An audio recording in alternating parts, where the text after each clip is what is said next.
Najat Vallaud-Belkacem, vous dirigez pour la France, directrice générale de l'ONG One, une ONG internationale qui se préoccupe justement des questions d'accès aux soins, d'accès et de lutte contre la pauvreté au niveau mondial. Qu'est-ce que vous pensez de cette question simplement? Est-ce que un vaccin comme celui contre la Covid pourrait être un bien public ou un bien public mondial, et dans quelles conditions ça pourrait le devenir? Vous savez, l'ONG que je dirige en France, One, est une ONG qui connaît bien ces questions de santé et bien la difficulté, y compris quand les traitements ou les vaccins existent, de faire en sorte qu'ils soient accessibles dans les pays les plus pauvres du monde. C'est de cela que nous nous soucions.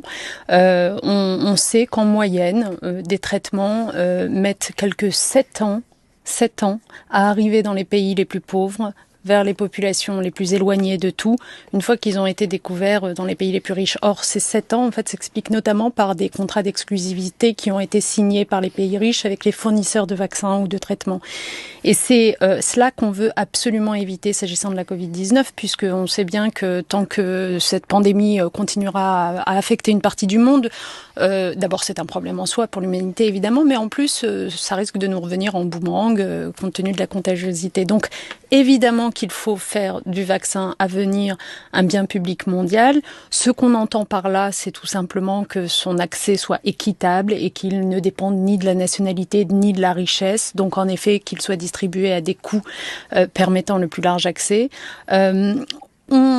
Pour ce faire, il faut évidemment que tous les pays aujourd'hui et les institutions internationales mettent les moyens. Donc il y a des dispositifs qui ont été conçus et notamment quelque chose, pardon d'entrer dans la technique, mais qui s'appelle ACTA, Act Accelerator, qui permet en gros de rassembler tous les financements pour à la fois financer les traitements, les tests et le futur vaccin, la recherche et puis la production à venir. Mais au-delà de ces moyens qu'il faut trouver, et je peux vous dire qu'on est loin de les avoir trouvés, puisqu'on estime qu'il faut à peu près 38 milliards de dollars pour pouvoir servir 2 milliards de personnes sur Terre d'ici fin 2021 avec le vaccin à venir. Seulement 2 milliards de personnes, donc c'est pas la totalité de la population. Il faut 38 milliards de dollars. Aujourd'hui, on a trouvé 3 milliards de dollars.